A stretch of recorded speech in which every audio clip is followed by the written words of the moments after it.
Esta noche vas a escuchar a uno de los que más se oponen desde el campo sindical a la reforma laboral, que es el secretario de la Corriente Federal, Sergio Palazzo, que la semana pasada lanzó una dura advertencia al gobierno si la reforma prospera. Y vamos a... en esto que volvíamos, el propio ministro dice todos tenemos que ceder, un poco como le echa la culpa a los laburantes, pero después el Estado se da el lujo de crear estas subsecretarías, secretarías que no entendemos para qué sirve. La primera reflexión le voy a pedir a Sergio Palazzo sobre esto que escuchaba del ministro Treaca. Es pretender que los trabajadores nos paguemos nuestra propia indemnización y en segundo lugar, una vez más favorecen a los grandes sectores empresarios, porque ¿quiénes van a hacer uso de ese fondo? Generalmente aquellos que quieran echar barato y no pagar. El castigo que tienen hoy por una indemnización cuando el despido es sin causa, deberían tenerlo presente que quienes van a hacer uso de ese fondo van a ser precisamente las grandes empresas que van a despedir más. Así que desde luego que rechazo toda la reforma que plantea el Ministerio, inclusive la tributaria y la previsional, pero me parece que este dislate de crearnos un fondo propio para pagarnos nuestras propias indemnizaciones es un dislate, realmente una locura. Y por otro lado también, al ser un fondo que va a ser administrado por una entidad sin fines de lucro, uno puede concluir que después también le van a agregar funciones y seguramente van a poder participar del mercado de capitales comprando bonos, comprando acciones, como hacen en la actualidad con el Fondo de Sustentabilidad del Sistema Previsional, con lo cual no es ninguna garantía que exista un fondo para que los trabajadores después puedan cobrar una indemnización. Bien, la pregunta, ¿usted cree que es necesaria una reforma laboral hoy en la Argentina? Yo creo que lo primero, están atadas las tres cosas, la reforma laboral, la previsional y la tributaria. Este es un mismo combo. Creo que el gobierno lo que manifiesta es que con la disminución de impuestos al salario lo que se busca es generar más empleo y no pasó en las experiencias en otros lugares del mundo, no ha pasado esto así.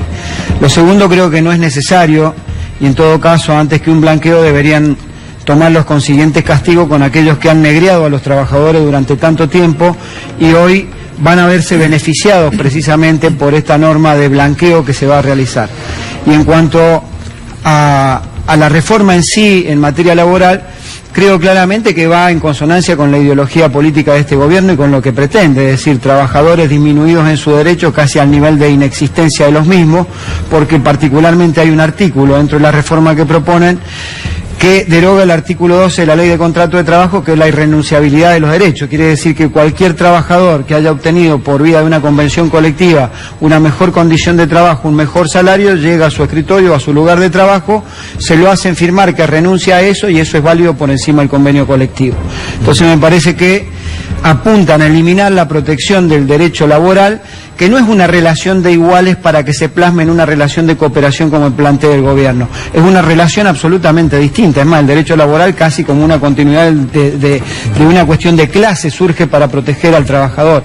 Entonces creo que tiene que ver más con la ideología de este gobierno, tiene que ver con acceder y ceder ante las presiones de los sectores empresarios, de los sectores grandes del capital.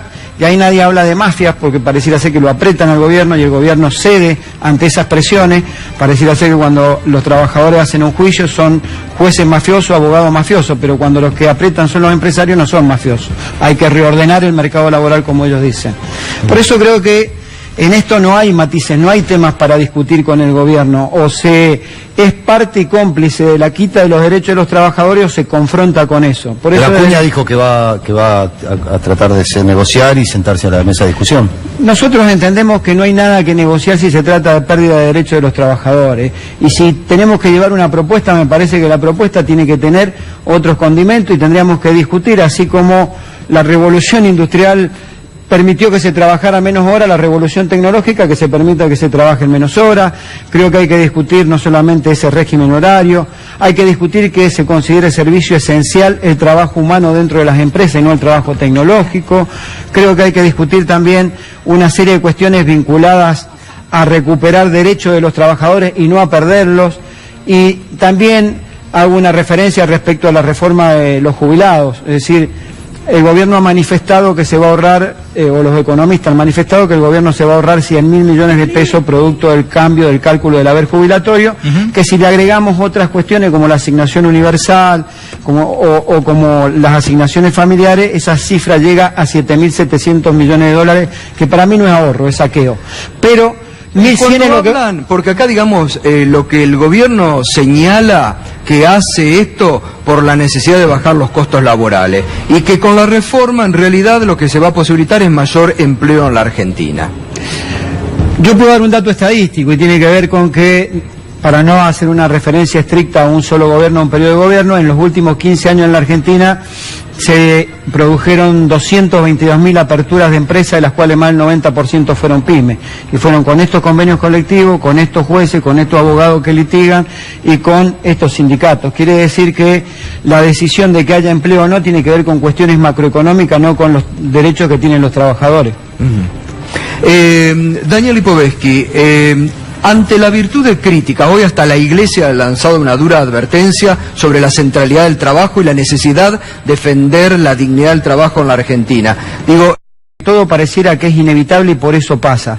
La disminución de aportes sobre el salario o de impuestos sobre el salario, como lo denominan, no es garantía de levantar o de bajar el nivel de informalidad. Y tomo como ejemplo lo que pasa en Perú. Si hay un país paradigmático en la región de lo que es el capitalismo, es Perú. Y en Perú se tributa el 17% sobre lo que se denominaría impuesto al salario y la informalidad es el 50%. Acá hay un 35% de informalidad y la carga aproximada es el 35%. Entonces se dice que tiene una íntima relación. El ejemplo más claro es Perú. Disminuyeron los impuestos. En la época de los 90 disminuyeron lo que se denominan impuestos al salario entre el 30 y el 80% y hubo una explosión de desempleados en la Argentina. Quiere decir que tiene que ver con otras características, particularmente la generación de empleo, con frenar un poco esta libre apertura de importaciones, que el propio presupuesto del ministro Duhovne, que lo presentó en diputados, dijo que crecía este año un 10%. Daniel. Sí, yo creo que, a ver, los ejemplos, lo que pasó en los 90 tiene que ver con otra política.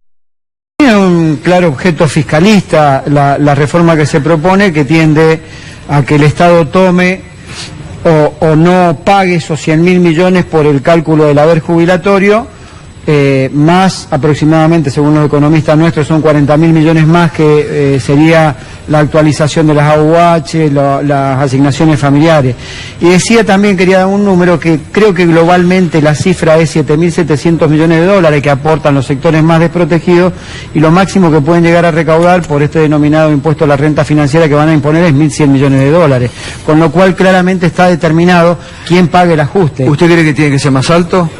Yo creo que debería haber una revisión integral de ese sistema impositivo tributario que pretenden. Yo no estoy de acuerdo con la disminución de los impuestos que ellos denominan al trabajo, porque me parece que es desfinanciar el sistema de seguridad social en la Argentina, y también creo que no se han hecho los números suficientes, porque si sacamos 140.000 millones de circulación de los sectores que lo utilizan nada más que para consumo, inclusive de cuestiones básicas de la canasta, va a haber menos recaudación a partir de esta situación, producto de esto. Y como decía recién el diputado Santín, también tiende a que esto va a generar alguna retracción en el mercado, como le gusta denominar a ellos, y probablemente haya algún nivel recesivo. Si el consumo es el 70% del PBI en la Argentina, y lo que se está afectando al retirar 140.000 millones de la escena económica argentina, que se lo va a ahorrar el Estado y se lo va a transferir a una tasa mayor de rentabilidad de las empresas, porque es esto, es una tasa mayor de rentabilidad de las empresas,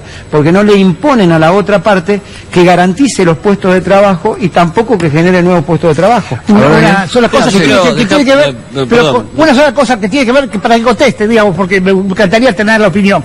La realidad es que hablan siempre de consenso. En los dos proyectos que mandaron, es decir, no está la ley el cambio de la ley de movilidad, lo van a hacer por decreto, no se animan a llevar al Congreso el tema de la movilidad jubilatoria. A ver, Daniel. No, es falso. Todos los proyectos van a ser enviados al Congreso, eso es lo que el señor presidente, y serán fruto de la negociación que se está haciendo en este momento, sino para que hubiera muy alta, y que además, en definitiva, es un sistema impositivo que no estimula la inversión, que es lo que necesitamos. Sí, dos cosas muy pequeñas y muy breves, y por ahí me corrige el economista que tiene acá, que es bastante bueno, ¿no? Adelante. No va a ser quizá el 2018 el año de mayor presión tributaria con esta ley, porque suben los impuestos que los crean de golpe, y los que disminuyen los disminuyen gradualmente. Quiere decir que el año que viene me parece que la presión fiscal va a ser más grande todavía que este. Y lo segundo, así como hay una gran cantidad de impuestos que se le eliminan, se quitan o morigeran el impacto del impuesto al salario, hubiera sido bueno que el presidente nos incluyera a los trabajadores que pagamos ganancia y cumpliera su promesa electoral de que los trabajadores no iban a pagar ganancias. De los trabajadores no tuvo la misma actitud que con el sector empresario, a quien le está quitando impuestos. Bueno, avanzamos bastante en el pasado con una ley donde mejoramos muchísimo la situación de los trabajadores de la cuarta categoría, incluyendo no solamente subiendo el mínimo no imponible, sino incluyendo que puedan descontar de ganancias. El mínimo no imponible, vos sabés que creció el 23% contra una inflación del 40%. Por supuesto que hay que seguir avanzando, pero se avanzó mucho más de lo que había avanzado el gobierno anterior, Palazzo, y no te escuchaba mucho hablar de ese tema antes. Sí, hice 15 paros, por ahí te perdiste los programas. Bueno, sí, fue así. Sí, así aparece. Retiro lo dicho respecto a eso. Palazzo, pruebe amenazando con irse del país o mudando la sede del sindicato, por ahí le funciona. Por ahí se lo agradecen, ¿eh? Sí, por ahí se lo agradecen, no le des ese consejo, por ahí se lo agradecen. ¿Está incluido algo de subir el mínimo no imponible en los proyectos que ingresaron hoy? Estimo que no, pero vamos seguramente a entrar dentro de la búsqueda de consensos y la discusión que tenemos con el resto de los bloques. Bueno, les agradezco, muy interesante, les agradezco Palazzo, agradezco a Daniel Lipovetsky, Santín, les agradezco un debate muy interesante, porque estamos anticipando los debates que se van a venir al Parlamento, y esto es lo bueno, que lo podamos hacer aquí, en este ámbito, realmente con gente que sabe del tema. Así que gracias. ¿Me permitís muy breve? Sí. Nosotros desde la Corriente Federal mañana tenemos una reunión y un encuentro el día 20, en donde seguramente le vamos a fijar fecha a una movilización de la Corriente Federal de Trabajadores junto con otras organizaciones sindicales que se quieran sumar en contra del proyecto de reforma tanto previsional como de la reforma laboral. Bueno, gracias, gracias Sergio, gracias Daniel, como siempre.